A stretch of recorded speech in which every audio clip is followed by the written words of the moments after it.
sur Backseat, bonsoir tout le monde. Très heureux de vous accueillir sur ce plateau, bonsoir à toutes et à tous, bienvenue sur le plateau de Backseat. Ce soir, on va parler de politique, mais avant de retrouver vos chroniqueurs et chroniqueuses préférés et de parler des sujets de la semaine, on a le plaisir de commencer cette émission par un Before, le Before de Backseat qui est soutenu et sponsorisé cette semaine par Bouygues Télécom, que je remercie. On accueille sur ce plateau Anthony Colombani, bonjour. Bonjour Jean, bonjour à tous. Bonjour Anthony, tu es le directeur de la communication de Bouygues Télécom. Merci d'être là, merci Absolument. de nous soutenir également. Anthony, moi je connais Bouygues Télécom, l'opérateur téléphonique, l'opérateur internet, on paye des abonnements, etc. Mais raconte-nous un peu, Bouygues Télécom aujourd'hui c'est quoi? Ça représente quoi? Alors Bouygues Télécom, c'est d'abord 10 000 collaborateurs en France, Ok. qui se répartissent entre le siège et puis nos boutiques. On pense souvent à Bouygues Télécom comme un opérateur de téléphonie fixe et mobile. On vend effectivement des forfaits, des téléphones, Des box, etc. mais on est surtout un déployeur de réseaux parce que pour que tout ça fonctionne, il faut déployer des réseaux performants. Et une grande partie de nos collaborateurs s'impliquent tous les jours à tirer des câbles, monter des antennes et déployer des réseaux performants pour qu'on puisse utiliser les services numériques et regarder Backseat un peu partout sur le territoire. Et on vous remercie pour ça. Tu parles de déploiement de réseau, on va en parler. C'est le cœur de vos activités. Vous avez quoi d'autre comme activité? Je suppose que vous faites plein de trucs dont on ne se doute pas. On fournit, on est un opérateur global de télécommunications, donc on fournit des services de télécommunications fixes et mobiles pour les particuliers et les entreprises. On est peut-être moins connu pour notre branche entreprise, mais on a aujourd'hui des milliers de clients, des PME, des ETI, des grands comptes et des collectivités territoriales, des hôpitaux, des institutions publiques, etc., à qui on fournit des solutions de communication. On leur permet simplement de s'interconnecter entre elles, d'aller sur Internet, de faire de la téléphonie fixe, mobile, etc. Donc ça, c'est vraiment le cœur de nos activités. Donc tu le dis sur le territoire, le cœur de votre métier, c'est de tirer des câbles, c'est d'installer du réseau, donner accès. C'est important pour vous, chez Bouygues Télécom, donner accès au numérique à tout le monde. On sait que c'est un enjeu important. Oui, c'est notre mission de base, de permettre à tout le monde d'accéder simplement à nos services et de bénéficier partout de réseaux performants. C'est notre métier de base. On oublie parfois la dimension industrielle des opérateurs. On voit les opérateurs comme des commerçants, on voit les opérateurs dans le monde du digital, dans le monde des services, mais on est d'abord des industriels. On est d'abord des gens qui déployons des réseaux, qui faisons des trous dans les trottoirs et qui déployons des antennes qui ne plaisent pas toujours, d'ailleurs. C'est un élément important de notre activité, mais c'est d'abord ça notre métier et notre fierté. Parce que nous, on est habitués sur Backseat à voir des politiques qui viennent la main sur le cœur nous parler de plans de numérique, d'accessibilité dans les réseaux pour l'égalité dans le numérique, etc. Mais en fait, sur le terrain, c'est des gens de Bouygues Télécom, entre autres, qui font le déploiement du réseau, quoi. Le socle de l'accessibilité numérique, la condition nécessaire mais non suffisante pour que chacun ait une vie numérique épanouie et développée, c'est d'abord d'avoir accès au réseau. En zone blanche, on n'a pas de vie numérique et donc le premier travail, c'est d'avoir ces réseaux-là. Mais il n'y a pas que ça. Quand on s'intéresse à l'accessibilité numérique, moi je m'y intéresse beaucoup au travers d'une autre de mes activités qui est la présidence de la fondation d'entreprise Bouygues Télécom. On s'intéresse beaucoup à la malconnexion, comme il y a une malnutrition. Quand on regarde les raisons pour lesquelles les gens ne sont pas connectés, il y en a énormément en fait. On peut être mal connecté à cause de l'âge, du handicap beaucoup. On le dira jamais assez, mais les personnes en situation de handicap ont parfois beaucoup de difficultés à accéder au numérique. Moi j'ai beaucoup travaillé sur la surdité par exemple et la téléphonie. Et donc on peut être mal connecté pour plein de raisons, le capital social, etc. Donc c'est pas tout d'avoir la fibre ou l'antenne qui te donne accès au numérique. Tu as aussi des enjeux d'accessibilité. L'égalité, ça passe aussi par d'autres enjeux comme ça, quoi. On a beaucoup réduit la question de l'accessibilité à la question des réseaux. Les réseaux sont évidemment nécessaires, mais pour avoir une vie numérique épanouie, il faut bien d'autres choses.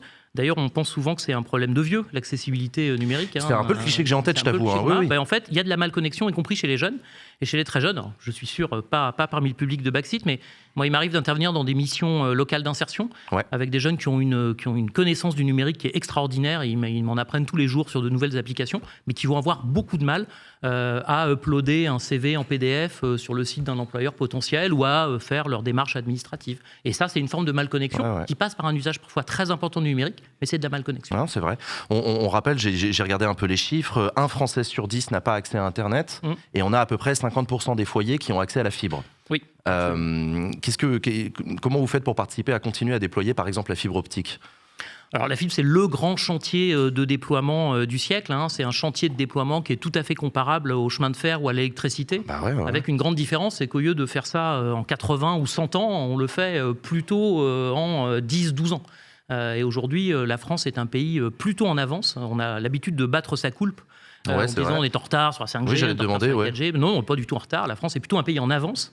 Alors on a bénéficié aussi d'avoir eu assez peu de câbles Il y a plusieurs technologies pour accéder à Internet. Des pays comme l'Allemagne, qui ont beaucoup utilisé le câble, n'ont pas basculé à la fibre. Tu sais, c'est l'effet Minitel. C'est bien d'avoir une Minitel, c'est pas très performant, mais ça nous a empêché de basculer dans l'Internet. Là, la France, c'est pareil. On partait d'un réseau ADSL cuivre qui n'avait pas été conçu pour ça initialement. À l'origine, c'était un réseau téléphonique. Et on est progressivement passé à la fibre. Mais aujourd'hui, la France a accéléré et on est parmi les pays les plus performants en Europe pour la fibre. Alors il y a aussi un truc dont on parle beaucoup en ce moment qui est déployé par les opérateurs du numérique, c'est la 5G. Oui. Les antennes 5G, c'est un débat assez passionnant qui mêle technologie, numérique, consommation, énergie et aussi climat, environnement. Et puis aussi on parle de santé publique. Du coup la question très cash, c'est dangereux pour la santé la 5G ou pas vraiment? Non, la 5G, pas plus que la 4G, pas plus que la 3G, pas plus que la 2G ne sont dangereuses pour la santé.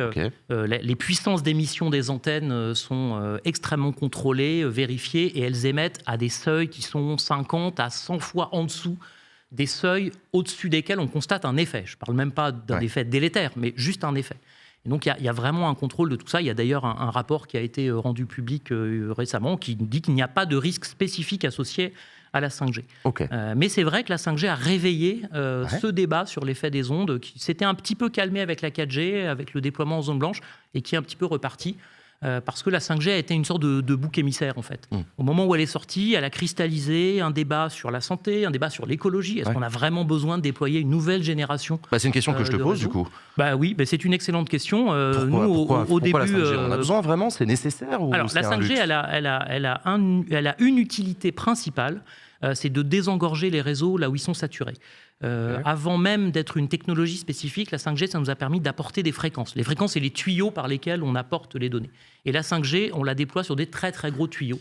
Et ça a permis de désengorger notamment les centres-villes ou les zones où il y a des concentrations de population. Par exemple, au moment de la Coupe du Monde de rugby, au moment des Jeux Olympiques, on va avoir besoin de la 5G si on veut que les gens puissent filmer, uploader et faire des selfies. Mais du coup, qu'est-ce que tu réponds aux personnes qui disent que la 5G va dans le sens d'une société toujours plus consumériste, où on a tous un téléphone portable dans la poche, et tant qu'à faire le dernier?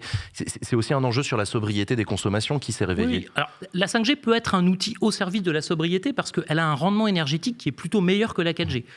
Aujourd'hui, comme quand on achète une nouvelle technologie, généralement les voitures sont plus performantes d'une génération à l'autre. La 5G est plutôt plus performante. Pour transporter le même gigaoctet, il faut 30 à 40% d'énergie en moins en 5G qu'en 4G. Donc c'est plutôt vertueux à usage constant. Après, il y a le fameux effet rebond que tout le monde connaît aujourd'hui quand on parle de RSE, c'est-à-dire qu'en mettant à disposition des outils toujours plus performants, on a des usages qui augmentent et ces usages font qu'à la fin, il y a quand même une consommation énergétique supérieure.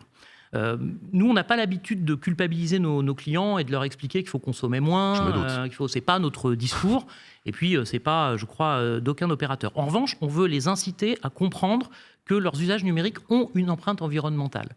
Ça, c'est quelque chose qui est très méconnu. Je suis sûr que quand on interroge des tas de gens, si on leur demande quel est l'effet environnemental de leurs usages numériques, ils ont du mal à répondre. On pense aux smartphones. Beaucoup de gens aujourd'hui les réparent leur sur les terres rares et des trucs comme ça. Oui, je vois ce que tu veux dire. Les matériaux, etc. C'est d'ailleurs très juste parce que 90% de l'empreinte environnementale du numérique, c'est les devices, les objets. C'est la fabrication des téléphones, des ordinateurs. Mais les usages eux-mêmes ont quand même une trace. On pense au data center, on pense au streaming. Au streaming, à Netflix. Il y a plein de débats très techniques.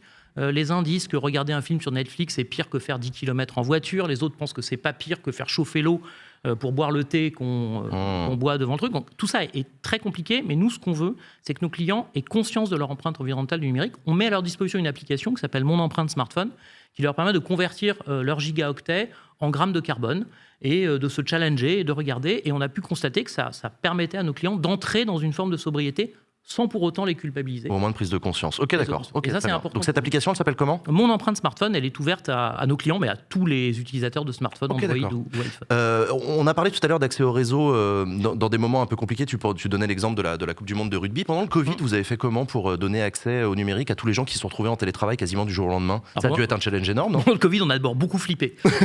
Comme savoir que le lundi soir, où on savait qu'on était en confinement le lendemain, on était tous un peu dans nos petits souliers. Moi, je m'occupais pas de com à l'époque, mais d'affiches l'affaire publique et on était quand même là à regarder monter le niveau de l'eau et à se demander où ça allait s'arrêter. Bon. Heureusement, le niveau de l'eau s'est arrêté à la hauteur des pics de consommation. C'est-à-dire que, en gros, on s'est mis à consommer du numérique toute la journée, mais jamais plus que les pics qu'on avait constatés. Donc on a frôlé la saturation, on a frôlé la difficulté, mais les réseaux ont tenu. Et ça, je pense que c'est quelque chose dont il faut savoir se souvenir. On a tous applaudi, moi le premier, les gens en première ligne, mais nos techniciens réseau, ceux qui montaient aux antennes, ceux qui se déplaçaient au péril parfois de leur porte-monnaie, parce que parfois on les alignait avec des amendes au tout début du Covid, voilà, c'était un peu compliqué. Bon, ceux-là sont aussi des techniciens de première ligne. Et on a regardé monter le réseau, alors avec des usages très différents entre la voix et la data. La voix a explosé les premiers jours. Vraiment, le mardi. La voix, c'est la téléphonie qu'on appelle sa grand-mère. La voix a explosé au moment du confinement, parce que je pense que tout le monde a eu besoin de parler, de se rassurer, de savoir où on était. Et puis on appelait ses proches, oui, c'est vrai. On appelait ses proches. Moi, j'ai appelé mes parents pour savoir où ils étaient. Eux-mêmes ont appelé leurs proches, etc. Et puis, c'est revenu assez normal. Ensuite, les usages se sont calmés. Et après, on a eu la data, donc les la apéros. Data est montée les apéros et n'est plus jamais redescendue. Ouais. Elle est restée haute pendant toute la période du confinement. Elle a un petit peu baissé après et elle est à nouveau aujourd'hui très haute, portée par les usages professionnels. Enfin, il n'y a pas que de la... Tout le monde n'a pas fait du Teams et du Zoom pendant le confinement et portée beaucoup par les loisirs numériques. Il faut savoir qu'à l'époque, on avait quand même des craintes. À l'époque, Disney allait arriver. Je crois que son arrivée était prévue pour le printemps. La 4K avait été lancée sur YouTube, sur Netflix, et les pouvoirs publics, les pouvoirs publics français sont intervenus auprès de ces géants du net. Pour leur dire c'est pas le moment. Décaler légèrement le lancement de Disney+, et supprimer la 4K sur Netflix et sur YouTube qui sont revenus après. Et ça a permis au réseau de tenir. Il y a un autre sujet que je voulais aborder avec toi, Anthony, la sécurité des infrastructures réseau. C'est un sujet qui monte et dont on parle de plus en plus. Je pense notamment au piratage dans un contexte de guerre en Ukraine, la Russie, la Chine. On est dans des moments de tension assez intéressants et on le retrouve dans le numérique. Je pense aussi à la question de la sécurité en termes d'autonomie stratégique dont on entend beaucoup les leaders européens parler de plus en plus. Et puis je pense aussi à la sécurité pour les consommateurs que nous sommes, nos données personnelles, ce genre de choses-là. Qu'est-ce que vous faites, vous, Bouygues Télécom, sur les enjeux de sécurité ? Alors les réseaux, c'est un bien vital pour un pays comme la France. Sans réseau, il n'y a rien qui fonctionne. Il n'y a pas de service d'urgence, il n'y a pas de santé, il n'y a pas d'administration, il n'y a pas de vie publique. Et donc, notre première mission, c'est de protéger nos réseaux. C'est-à-dire de vérifier, de monitorer, de s'assurer que les mises à jour sont bien faites. Voilà. D'abord, on a cette logique de protection du réseau. Notre première responsabilité, c'est que nos réseaux tiennent et fonctionnent et puissent être utilisés par les particuliers, mais aussi par les pouvoirs publics. On est d'ailleurs, comme tous les opérateurs, classés OIV, opérateurs d'importance vitale, ce qui nous donne un certain nombre de contraintes et de protections supplémentaires. Il y a un certain nombre d'industries qui sont classées dans cette catégorie-là. Ok. Premier travail, protéger nos réseaux. Et nos infrastructures, puisque de la même manière, une attaque, empêcher qu'il y ait des attaques informatiques sur Bouygues Télécom. Oui, tant qu'à faire, oui. Voilà, c'est la même chose, c'est le même sujet. Ensuite, on protège nos clients. Alors, on pense d'abord, évidemment, aux entreprises, puisqu'on sait qu'aujourd'hui, le nombre d'attaques est relativement stable. Je crois qu'un rapport de l'ANSSI sorti récemment parlait de 831 attaques en 2022. L'ANSSI, c'est l'Agence nationale de sécurité des systèmes d'information, c'est le gendarme du numérique. Voilà. C'est assez stable. L'ANSSI dit le nombre d'attaques est relativement stable. On est quand même à 8 ou 900 attaques par an, donc, qui sont rendues publiques, révélées. Donc c'est relativement important, mais elles sont de plus en plus sophistiquées et elles s'attaquent de plus en plus à des acteurs de petite taille. Initialement, les grosses cyberattaques, c'était des attaques qui allaient toucher des très grosses entreprises, souvent des ransomware. On allait cryptoloquer le système et dire voilà, si vous ne payez pas tant de bitcoin, je ne déloque pas votre système. Aujourd'hui, les gros systèmes sont assez bien protégés. Et les attaques ont tendance à descendre vers les PME, vers les ETI, vers les hôpitaux, vers les... Oui, les hôpitaux, souvent moins. Il y a eu de grosses attaques qui sont souvent moins bien protégées, qui n'ont pas forcément cette culture du risque. Et puis enfin, il y a les particuliers. On a tous, un jour ou l'autre, été victimes d'une arnaque, d'une usurpation d'identité, d'un piratage de compte. Moi, ça m'est arrivé récemment avec mon compte mail personnel, et c'est assez flippant. J'ai passé une très, très mauvaise après-midi. Et là, on essaye de former nos clients, de les aider, de les sensibiliser au risque, et on leur offre un certain nombre de services. On fait ça en collaboration avec un antivirus bien connu. On leur propose d'installer ça sur leur téléphone pour protéger leurs échanges. Comment est-ce que vous êtes sûr que vos infrastructures, vos tuyaux ne sont pas attaqués par des puissances étrangères ? Ça devient un enjeu aussi face à la Russie dans le contexte de la guerre en Ukraine. On a parlé du gaz, je me souviens, avec Nord Stream, etc. Mais ça doit être probablement assez similaire vis-à-vis des systèmes d'informatique, non? Alors, les réseaux sont extrêmement monitorés en fait. Ouais. Nos ingénieurs ont une connaissance assez fine, assez précise de ce qui se passe sur nos réseaux et surveillent les points d'attaque potentiels. Et voilà. On a au Technopole, qui est notre siège social, une grande salle qui ressemble un peu à une salle de lancement de fusée, où des techniciens sont assis et regardent sur des écrans l'état en temps réel du réseau. Et donc on sait parer à ce genre d'intrusion. Donc en gros, tu as un tuyau qui est attaqué, on le sait tout de suite, et vous savez réagir tout de suite. Et notre statut d'OIV, de toute façon, nous impose une vigilance très particulière sur nos réseaux. Alors, je voulais parler aussi avec toi d'un sujet un peu touchy, c'est la question de l'influence et du lobbying. Parce que donc Bouygues Télécom, ça appartient au groupe Bouygues, c'est une grande entreprise, tu l'as dit toi-même, c'est un enjeu stratégique. Il y a un côté industriel, tu l'as dit. Toi, je crois que ton ancien métier, c'était lobbyiste. Oui, absolument. Comment t'es devenu... Qu'est-ce qui s'est passé? Raconte-moi. Il y a un moment, j'ai plus supporté la cravate et les costumes cravates, donc je me suis changé. Oui, j'ai été lobbyiste. Alors moi, j'ai appris mon métier de lobbyiste sur le tas dans une banque pendant la crise financière. En 2008 En 2008, où j'avais été recruté pour écrire les discours du patron, parce que je suis un ancien cagneux, j'ai fait des études de lettres. Et donc j'ai écrit des discours très fleuris sur le rôle de la banque dans la société, etc. Puis la crise financière est arrivée. J'étais dans une banque qui avait eu la très très mauvaise idée de commercialiser des prêts qu'on appelle maintenant des prêts toxiques à des collectivités territoriales. Et donc là, les discours très fleuris se sont transformés en dialogue au quotidien, au jour le jour, avec des élus locaux pour les aider à sortir de cette situation.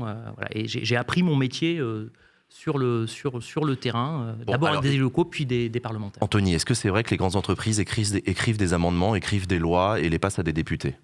Écrire des lois, non, pas à ma connaissance. En tout cas, moi, je ne l'ai jamais fait. Écrire des amendements, ça peut arriver. En général, ils ne sont pas écrits clé en main, ils ne sont pas formatés comme ça. Mais aujourd'hui, il faut savoir que les lois sont extraordinairement techniques. Je ne parle pas de la loi sur les retraites ou sur la fin de vie, qui ont une composante philosophique forte, mais je parle vraiment de lois sur le déploiement des réseaux, sur l'agroalimentaire, sur la chimie, etc. C'est des lois extrêmement complexes. Et c'est vrai que les lobbies, soit les entreprises, soit souvent les fédérations professionnelles. Moi, j'ai surtout travaillé dans le cadre de la Fédération française des télécoms de manière transparente et avec mes concurrents et du coup collègues à l'époque, à éclairer la décision publique avec des argumentaires, etc. C'est le cliché qu'on a un peu des parlementaires, des sénateurs qui sont un peu totalement largués sur le numérique, etc. C'est aussi je suppose que ça fait partie aussi d'un travail que vous faites pour leur dire, en fait, votre loi, elle est mal écrite parce qu'elle va avoir ce type de... Non, j'en sais rien. C'est un vrai sujet. Alors, il y a eu un changement de génération politique assez fort en 2017 et qui s'est prolongé récemment. On a aujourd'hui des élus qui sont beaucoup plus conscients des sujets numériques. Je crois que vous recevez tout à l'heure Roland Lescure, qui a été président de la Commission des affaires économiques, qui est plutôt parmi ceux qui connaissent très bien les sujets numériques. Il y a quelques spécialistes aussi au Sénat. C'est peut-être moins attendu. Et aujourd'hui, on doit les convaincre. Aujourd'hui, le lobbying, moi j'ai connu le lobbying comme un métier de conviction, comme un métier d'explication. D'ailleurs, je suis passé à la com, mais c'est pas très illogique. Dans les temps anciens, on va dire que le lobbying était un métier de contact, un métier de relationnel. D'ailleurs, souvent, les lobbyistes venaient de ce monde-là. C'était des anciens attachés parlementaires, des anciens membres des cabinets ministériels. C'est bien connu qu'à l'alternance politique, les cabinets de lobbying font le plein de jeunes collaborateurs qui viennent. Moi, je ne viens pas de ce monde-là, donc j'ai toujours fait ce métier en me regardant dans la glace, comme on dit parfois, et sans me sentir jamais en porte-à-faux entre mes convictions profondes et ce que je faisais au quotidien. J'avais demandé, parce que doit y avoir un paquet de personnes qui disent que le lobbying n'est pas défendable, que c'est une atteinte à la démocratie, qu'on n'a pas tous accès aux parlementaires, et que du coup, les grandes boîtes, en se payant des cabinets de lobbyistes, qu'est-ce que tu réponds à ça? C'est nécessaire pour toi, le lobbying? Moi, je pense que le lobbying est absolument nécessaire, compte tenu de la complexité et de la difficulté à fabriquer la loi aujourd'hui. Certaines lois peuvent avoir un impact tout à fait important sur certains secteurs d'activité. C'est important que tout le monde se fasse entendre. Mais c'est important que tout le monde reste à sa place. Les lobbyistes sont là pour proposer, pour éclairer, pour argumenter. Les parlementaires sont là pour voter les lois. Et au final, c'est eux qui doivent prendre la décision. Au final, c'est eux qui doivent prendre la décision. Et moi, je serais même pour qu'on soit encore plus transparent et que voilà, certains... Alors, d'ailleurs, en parlant de transparence, comment ça se passe fonctionnellement? On a accès à ça, nous, les citoyens? Il y a des registres? Comment ça se passe quand tu vas rencontrer des gens? Pendant très longtemps, il n'y a pas eu de régulation en France du lobbying où c'était la régulation anticorruption classique. Et puis est venue la loi Sapin, puis la loi Sapin 2, qui impose aujourd'hui une traçabilité des contacts avec les parlementaires ou la puissance publique en général. Quand j'étais lobbyiste, chaque rendez-vous que j'avais avec un ministre, un directeur de cabinet, un directeur d'administration centrale, était simplement suivi dans un tableau qui peut être audité par une autorité qui s'appelle la HATVP, la Haute Autorité pour la Transparence de la Vie Publique, qui est connue aussi parce qu'elle publie le patrimoine des élus. C'est surtout pour ça qu'elle est connue. Et donc, les rendez-vous étaient tracés, on savait qui j'avais vu, à quelle heure, pour parler de quoi, et le cas échéant, quelle pièce jointe j'avais transportée. Ça permet quand même un niveau de transparence qui est assez important. Certains parlementaires ont l'habitude aussi, à la fin de l'exposé des motifs, un amendement, c'est une modification de la loi, et en dessous, il y a ce qu'on appelle un exposé des motifs, c'est une petite synthèse qui explique, un argumentaire. Et beaucoup disent argument travaillé avec la Fédération des télécoms ou la Fédération des chasseurs. Donc il y a une meilleure traçabilité. Et il y a une meilleure traçabilité, et je trouve que c'est une pratique plutôt intéressante. Au niveau local aussi, parce que tu parlais tout à l'heure des enjeux autour des installations d'antennes, de tirer des câbles, là aussi il doit y avoir des discussions avec les élus locaux, je suppose. Oui, il y a beaucoup de discussions avec les élus. Nous, on a 25 000 antennes sur le territoire, donc ça veut dire qu'on a 25 000 fois l'occasion de parler avec un élu local. Là encore, la France est assez pionnière. Il y a une autre loi importante qui s'appelle la loi Abeille, du nom de la députée de l'époque, Laurence Abeille, qui l'avait fait voter et qui impose une grande transparence dans le déploiement des antennes. Elle impose qu'avant chaque déploiement d'antenne, ce n'est pas le cas dans d'autres pays. La France est assez unique de ce point de vue-là. On dépose ce qu'on appelle un DIM, un dossier d'information en mairie. Et dans ce dossier, on a l'antenne, sa hauteur, sa puissance, éventuellement à quoi elle va ressembler dans le paysage. Et ça a permis de détendre le dialogue avec les élus, parce qu'il n'y a rien de pire que découvrir un matin une antenne derrière une palissade, alors que quand le travail est fait en amont avec les élus locaux, éventuellement en déplaçant l'antenne parfois, parce qu'elle est trop près d'une zone protégée, eh bien ça va mieux. Et on a d'ailleurs des dizaines de collaborateurs sur le terrain qui parlent aux élus toute la journée. Il peut y avoir des enjeux aussi pour convaincre parfois je suppose, des citoyens, des personnes qui ne veulent pas d'antenne, pas dans leur jardin ou pas dans le quartier, où on parlait tout à l'heure de la 5G, etc. Vous intervenez aussi, ou là c'est les élus qui gèrent comment ? Bien sûr, les discussions sont faites par les élus, avec l'appui évidemment des opérateurs qui viennent expliquer leurs projets, défendre leurs projets, expliquer pourquoi telle antenne doit être mise à tel endroit. Il y a des règles physiques dans la diffusion des ondes. Je me rappelle d'un élu qui m'avait demandé un jour de mettre l'antenne à l'horizontale. Il dit ce serait pas mal pour pas qu'on la voie. On a dit écoutez, oui, mais ça va quand même marcher beaucoup moins bien. L'idée est bonne. Donc finalement, on l'a mis à la verticale, mais sur un parking. Et pas à côté je crois que c'était un château ou un site classé. Okay. Donc on avait réussi à la déplacer. Donc c'est important. Donc c'est négociable, c'est pas. Oui, d'accord, ça se discute avec les élus, avec les habitants. De toute façon, une antenne qui passe en force, qui serait implantée, quand bien même la force de la loi serait du côté des opérateurs, elle sera mal acceptée. Et ça ne sera pas une bonne chose pour les opérateurs. Je le disais, donc lobbyiste, c'était ton métier avant. Maintenant, tu es à la direction de la communication de Bouygues Télécom. France Télécom, ça n'existe plus, donc tu risques pas de... D'ailleurs, l'État, il vous écoute aussi bien que Orange, ou... Parce qu'avant, c'était la puissance publique. L'opérateur historique a un rôle particulier dans le cœur de la puissance publique. J'imagine qu'il y a une forme de... D'abord, il y a une puissance de l'opérateur historique qui est présent. Il y a une force dans la R&D. Il y a plein d'arguments qui font qu'on écoute sans doute plus Orange que les petits camarades qu'on appelait avant alternatifs. Alors, on n'appelle plus alternatifs maintenant parce qu'on est présent sur le marché depuis 30 ans maintenant. Mais donc maintenant que tu as la direction de la communication de Bouygues Télécom, tu as toujours des relations avec des élus ou plus trop ? Oui, ça m'arrive encore d'avoir des relations avec les élus. D'abord parce que j'ai toujours beaucoup de plaisir à discuter avec les gens qui font la loi, qui font les textes. Moi, je suis issu d'une famille d'élus locaux, donc ça reste un peu mon plaisir. Et puis, on discute beaucoup, surtout sur des partenariats possibles, au travers de la fondation d'entreprise. On travaille beaucoup avec notamment l'aide sociale à l'enfance, qui dépend des départements, pour doter, on parlait tout à l'heure de malconnexion, pour doter les enfants de l'aide sociale, par exemple, de box 4G, de téléphones, d'ordinateurs recyclés. Donc ça, c'est encore un dialogue que j'ai, mais plus dans le cadre de l'influence, plutôt dans le cadre des partenariats. Ok, d'accord. On parle depuis tout à l'heure avec toi, Anthony, de Bouygues Télécom. Il y a probablement des personnes qui nous écoutent et qui sont jeunes, qui sont en phase d'orientation professionnelle ou de réorientation. C'est quoi les jobs que vous proposez chez Bouygues Télécom ? Vous recrutez beaucoup ou pas ? On recrute énormément. On va recruter 2500 personnes en 2023. C'est notre projet, donc c'est très important, à la fois pour croître, mais aussi pour compenser le turnover qui reste important dans les métiers de la tech. Alors, c'est quoi les jobs que vous proposez ? Alors, les principaux métiers sur ces 2500, il y en a 600-700 qui sont vraiment liés au métier de la technologie. On va chercher des développeurs dans tous les langages et toutes les plateformes possibles, Java, SAP, Salesforce et compagnie. On va chercher des architectes SI, des développeurs, des testeurs, etc. Donc c'est un peu tous les métiers du monde de l'informatique. Et parmi eux, beaucoup de spécialistes en sécurité, puisqu'on ambitionne de recruter à peu près une trentaine sur une direction, une toute nouvelle direction que nous venons de créer de la cybersécurité qui compte 80 personnes, qui est déjà très grande. Une chose qu'on oublie aussi, je parlais tout à l'heure de la dimension industrielle des opérateurs. Le Bouygues Télécom doit avoir la 4e ou 5e plus grosse DSI de France. Ça veut dire quoi, DSI? DSI, c'est Direction des systèmes d'information. Okay. On n'y pense pas, on pense toujours aux géants du numérique, mais ce sont de très très grosses directions des services informatiques et on recrute beaucoup. Voilà. Et on essaye de bien soigner les gens qui répondent à nos annonces parce que c'est un domaine sur lequel on doit tous progresser. Vous prenez des alternants? C'est une question qui est posée sur le chat. Oui, on prend des alternants et des stagiaires.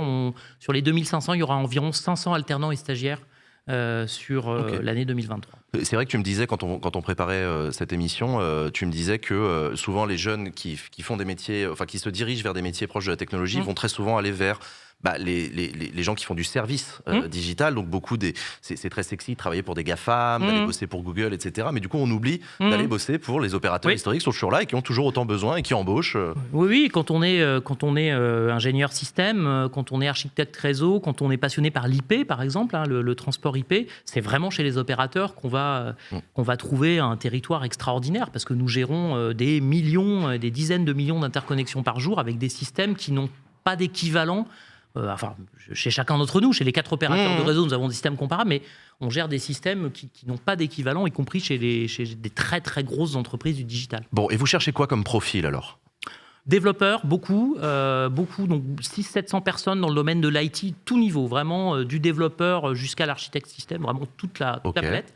On cherche aussi dans les fonctions commerciales, dans nos boutiques, ce qu'on appelle chez nous les conseillers de vente, et puis aussi les conseillers de clientèle. Au téléphone, et puis on cherche aussi à la com, on cherche des juristes. Vous embauchez partout ou que à Paris? On embauche partout parce que nous avons 500 boutiques réparties sur l'ensemble du territoire, des centres de relations clients et des centres informatiques répartis aussi partout, à Bordeaux, à Nantes, à Strasbourg, à Aix-en-Provence. Et on recrute partout. Alors évidemment, ça se concentre à Paris, nous avons l'essentiel de nos effectifs, mais sur toute la France, on peut travailler chez Bouygues Télécom. Tu me disais aussi d'ailleurs que vous avez des jobs dans tous les territoires parce qu'il en faut partout, des antennes et des réseaux, donc tirer des câbles. Enfin, donc ça embauche aussi peut-être à côté de chez vous. Vous cherchez à féminiser les emplois ou pas particulièrement? On cherche à féminiser, c'est un enjeu dans la tech extrêmement important parce qu'il faut qu'une entreprise soit à l'image du public. Et on cherche à recruter. Alors, c'est pas évident dans les métiers de la technologie. Je lisais un papier récemment dans Le Monde sur le campus cybersécurité qui a été créé récemment. Je crois que sur une promotion de 80, il y avait que 3 femmes. On voit que c'est des métiers peu féminisés. Nous, on a cette particularité d'avoir à la tête de notre direction de la cybersécurité une femme, mais j'ai l'impression qu'on est un peu seul. Il y a encore des progrès à faire de ce point de vue-là. Oui, il y a des progrès à faire qui sont essentiellement des progrès dans le domaine de la formation. Toi, tu me disais que tu as fait des études de géographie et aujourd'hui, tu diriges la communication de Bouygues Télécom. Donc, c'est la preuve, il y a tout chez Bouygues Télécom. Donc, c'est aussi ça. Si on n'est pas un gros nerd développeur, il y a aussi ça embauche aussi chez Bouygues Télécom. On recrute des gens qui n'ont pas de suite à capuche. On a tout ça, il n'y a pas de problème. Qu'est-ce que je voulais dire? Comment vous faites pour les garder une fois qu'on est embauché? Parce que c'est aussi tu parlais de turnover tout à l'heure. C'est quoi? C'est des boulots précaires? Il y a des formations? Comment vous faites pour garder les gens une fois que vous les avez chez vous? Alors, d'abord, on a une entreprise qui a des valeurs assez fortes et assez assumées, qui sont liées au groupe dont nous sommes la filiale, mais pas que, qui a développé une culture d'entreprise très particulière. On mène très souvent des études sur la satisfaction collaborateur. Donc, on fait passer des enquêtes et on s'y intéresse. On a la chance d'avoir, par exemple, un taux de collaborateurs qui répondent positivement à la question « Est-ce que vous donnez le meilleur pour votre boîte ?» ou « Est-ce que vous êtes fier de travailler dans votre boîte ?» qui sont souvent 15 à 20 points au-dessus de nos concurrents. Parce que c'est le fruit d'une longue culture, d'un soin particulier. Ils répondent sans doute sincèrement parce que c'est anonyme. Donc, oui, ça aide. Quand j'ai repris la com interne, j'ai anonymisé le truc. Et donc, non, je pense qu'ils répondent sincèrement. On le voit d'ailleurs, il y a une fierté d'appartenance qui est nourrie par nos engagements sociétaux aussi, par la Fondation. Et puis voilà, donc on est très attentif à la qualité de vie au travail de nos collaborateurs. On a engagé un énorme programme de réfection des locaux. Ça a l'air de rien de refaire un local, de refaire une cafétéria, mais d'abord on y passe beaucoup de temps. C'est un élément qui peut permettre d'affirmer aussi le soin qu'on y porte. On a beaucoup développé le télétravail aussi. Oui, j'allais demander parce que ça aussi c'est un truc qui devient assez important sur les conditions de travail. Ouais. Oui, il y a des jeunes et des moins jeunes d'ailleurs qui refusent même de postuler dans une entreprise où il n'y a pas de télétravail. Nous, on a la chance de faire du télétravail depuis 2015, donc depuis presque 10 ans maintenant. Avant le Covid. Bien avant le Covid. C'est quelque chose qu'on a lancé, qu'on a expérimenté d'abord. Évidemment, ça s'est beaucoup développé avec le Covid. L'ensemble des collaborateurs de l'entreprise ont 2 jours de télétravail dès lors que le métier le permet. Un vendeur en boutique, on comprend bien que c'est compliqué, mais par contre, les métiers de la relation client, qui historiquement étaient faits sur des desks in situ, sont aujourd'hui faits à distance. Donc on a des conseillers de clientèle à distance. Et puis à la DSI, c'est 3 jours.